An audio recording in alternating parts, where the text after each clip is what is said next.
G'day Year 11 Specialist Maths. Welcome to the first of many videos that you're going to work your way through. We didn't get too far on the contrapositive yesterday, so I thought I'd come online and finish it off and see how we're going with it. So let's do that now.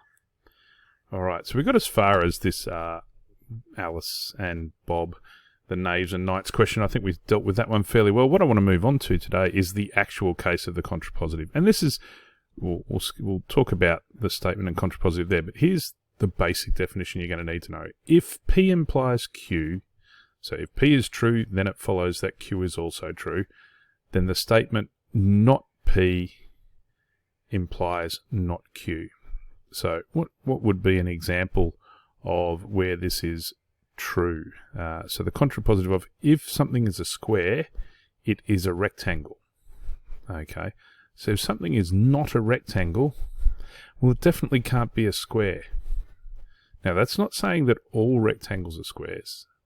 It's just saying that if it's not a rectangle, then it's not meeting the requirements for a rectangle. It certainly doesn't meet the requirements for being a square. Whereas the other way around, does a square meet the requirements of being a rectangle? Of course it does. So if we are trying to prove that P implies Q, we can also prove the contrapositive. Not Q implies not P. And that's what they're trying to say up here with this first statement and contrapositive statement. If it is the end of term, then the students are happy. So the contrapositive is, if the students are not happy, we can conclude that it is not the end of term. So let's come down to the question I have here for you. The cards pictured below have a number on one side and a letter on the other.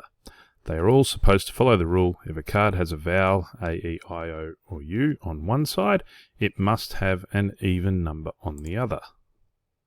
Whoop, jumping around a bit there. Fix that up.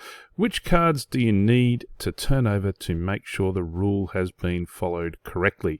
Have a think about it, pause your video, and then come back with your answer. In fact, I might put a little poll in there rather than just jumping to the answer now. I'm interested in what you guys say there, and we'll discuss it when we next have a chat. Let's go down and have a look at the example number 10 here. So let n be an element of z. Remember, z are the integers, so positive or negative whole numbers or zero. And consider the statement, if n squared plus 4n plus 1 is even, then n is odd.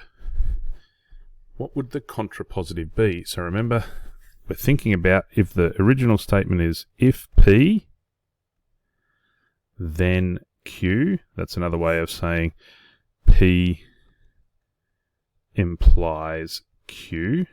So the contrapositive, we know that it's not Q implies not P.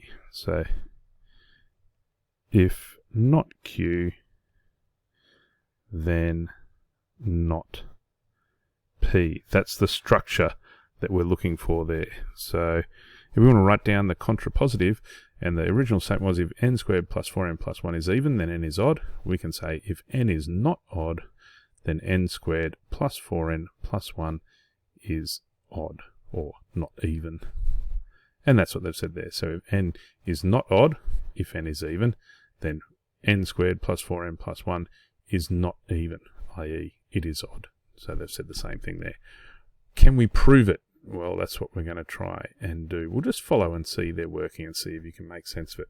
So how are we going to prove this? We're going to assume that n is even. So we're assuming the not Q. We're going to prove it by showing this, the contrapositive. So let's assume that n is even, so then it's 2 times some integer m, where m is an element of z.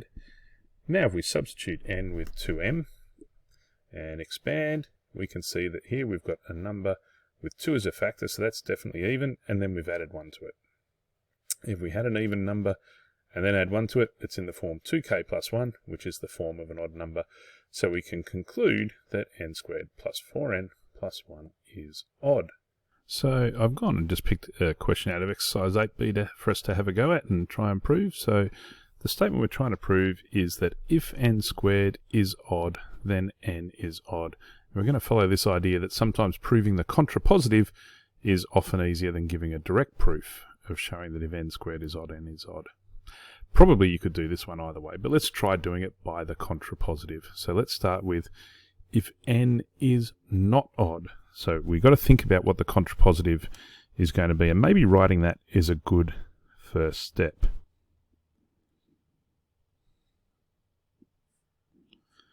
If n is not odd,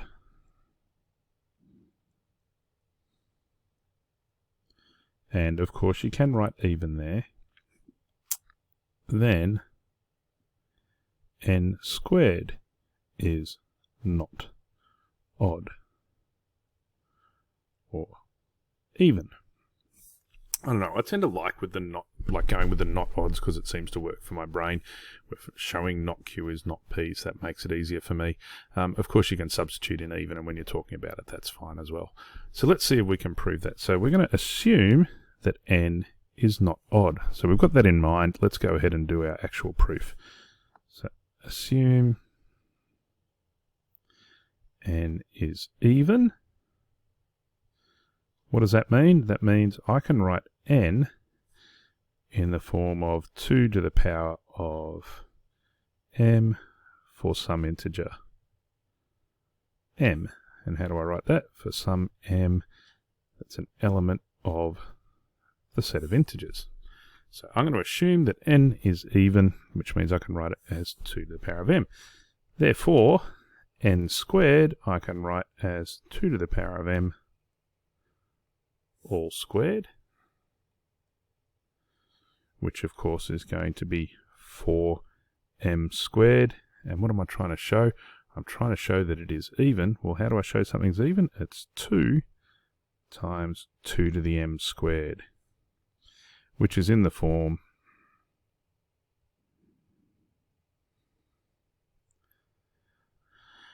in the form 2 times k, where k is an integer.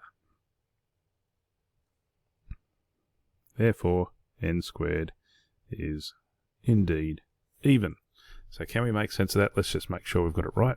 We're going to start off with n has to be even. So how do I show that? Well, I show that it's 2 times some integer.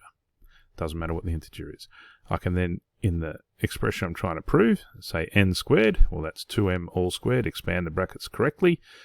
If I can show that this number can be written as 2 times something, then I'm showing it's an even number, which I've managed to do, and therefore I've made my conclusion. So there'll be a bit of that going on in the exercise, but it should be okay. I've put the work solutions as a sub-page to this, so you can do any working there, but hopefully that's enough to give you a hand if you're having trouble with any of those. Don't forget the collaboration space. Feel free to put questions in there. I'll try and make some more videos so you can keep working hard. Keep up the great work, guys. Cheers.